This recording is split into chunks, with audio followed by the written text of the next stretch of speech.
Hi കൂട്ടുകാരെ, പുതിയൊരു വീട്ടിലേക്ക് എല്ലാവർക്കും സ്വാഗതം. കഴിഞ്ഞ ദിവസം ഞാൻ പാലപ്പാടയെ നെയ്യ് എടുത്തായിരുന്നല്ലോ. അപ്പം അതിൻ്റെ ഒരു വേസ്റ്റ് പോലൊക്കെ വരുമല്ലോ, ലാസ്റ്റിൽ ഒരു ബ്ലാക്ക് കളറായിട്ട് വരും. അന്നേരം അതെല്ലാവർക്കും അറിയാവുന്നതാണ്. അന്നേരം അതിൽ കൊണ്ട് നമുക്ക് നല്ലൊരു സ്നാക്സ് ഉണ്ടാക്കിയാലോ. അന്നേരം ഈ പാത്രം ഇങ്ങനെ കരിഞ്ഞതുകൊണ്ട് ആരും ഒന്നും വിചാരിക്കേണ്ട. ഇന്നലെ ഞാൻ നെയ്യ് ഉരുക്കിയപ്പോൾ അതിൻ്റെ ഒരു ഇടയ്ക്കൊന്നും ഞാനൊന്നും ഇളക്കിയില്ല. വേറൊരു ജോലിക്ക് പോയപ്പോഴത്തേക്ക് അത് ജസ്റ്റ് ഒന്ന് കഴിഞ്ഞു. അന്നേരം ഞാൻ വിചാരിച്ചു ആ പാത്രത്തിൽ തന്നെ അങ്ങ് എടുക്കാമെന്ന് വിചാരിച്ചു. ആരും ഒന്നും വിചാരിക്കില്ല പ്ലീസ്. അന്നേരം കുറച്ച് തേങ്ങ, വളരെ കുറച്ച് തേങ്ങ എടുത്തുള്ളൂ. അത് നന്നായിട്ട് ഒന്ന് ഒരുപാട് ബ്രൗൺ കളർ ആവേണ്ട ഒന്ന് ആക്കിയിട്ട് നമുക്ക് ആ എടുത്ത് വെച്ചിരിക്കുന്നുണ്ടല്ലോ അതും കൂടെ അതിനകത്തോട്ട് ഇട്ട് കൊടുക്കുക. നല്ല ടേസ്റ്റ്. ഇല്ല കോക്കനട്ട് ബർഫിയൊക്കെ നമ്മൾ കടയിൽ നിന്നൊക്കെ വാങ്ങിയതിലെ അതേ സെയിം ടേസ്റ്റ്. നമുക്കിനത് വേണമെന്നുണ്ടെങ്കിൽ ശകലം പാൽപ്പൊടി, പിന്നെന്താ അവൽ പൊടിച്ചതോ അങ്ങനെ എന്തെങ്കിലും ചേർക്കാൻ നേരം നമുക്ക് നന്നായിട്ട് ഉരുട്ടിയെടുക്കാൻ പറ്റും. ഞാൻ അങ്ങനെയുള്ളതൊന്നും ചേർക്കാത്തതുകൊണ്ട് ഉരുട്ടിയെടുക്കാൻ പറ്റില്ല. പക്ഷേ ടേസ്റ്റിൻ്റെ കാര്യത്തിൽ അസാധ്യ ടേസ്റ്റ്. നിങ്ങൾ ഒരു പ്രാവശ്യം ഒന്ന് ഉണ്ടാക്കി നോക്കണമെങ്കിലേ അറിയത്തുള്ളൂ.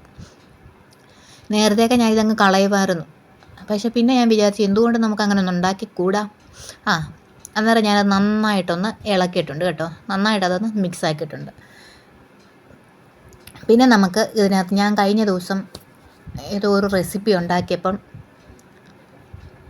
എള്ളും കൊണ്ടുള്ള റെസിപ്പി കർക്കിടകത്തിന്. അന്നേരം ഞാൻ കുറച്ച് അതിൻ്റെ ബാലൻസ് കുറച്ച് കരിപ്പെട്ടി ഉണ്ടായിരുന്നു ഉരുക്കി വെച്ചാൽ. അന്നേരം അത് ആവശ്യത്തിന് മധുരം എത്ര വേണമെന്ന് വെച്ചാൽ അതനുസരിച്ച് അതും കൂടെ ഇട്ട് കൊടുക്കുക.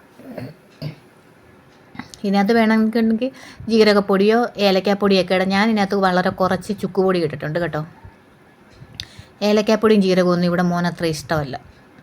അന്നേരം വളരെ കുറച്ചിട്ടിട്ടുണ്ട്. അപ്പോൾ അതും നന്നായിട്ടൊന്ന് മിക്സ് ചെയ്ത് ആ ശർക്കരയൊക്കെ നന്നായിട്ട് അതിലൊന്ന് പിടിക്കുന്നത് വരെ നമുക്കൊന്ന് ഇളക്കിയെടുക്കാം. നല്ല ടേസ്റ്റ് എന്ന് വെച്ചാൽ നല്ല ടേസ്റ്റ്. നമുക്ക് ആ ഒരു കട്ടൻ വേസ്റ്റ് വരുമല്ലോ, അത് വേണം നമുക്ക് ചപ്പാത്തി ഉണ്ടാക്കാം, തീയലുണ്ടാക്കാം. ഞാൻ അതിനകത്ത് കുറച്ചെടുത്തിട്ട് തീയലുണ്ടാക്കിയായിരുന്നു കേട്ടോ.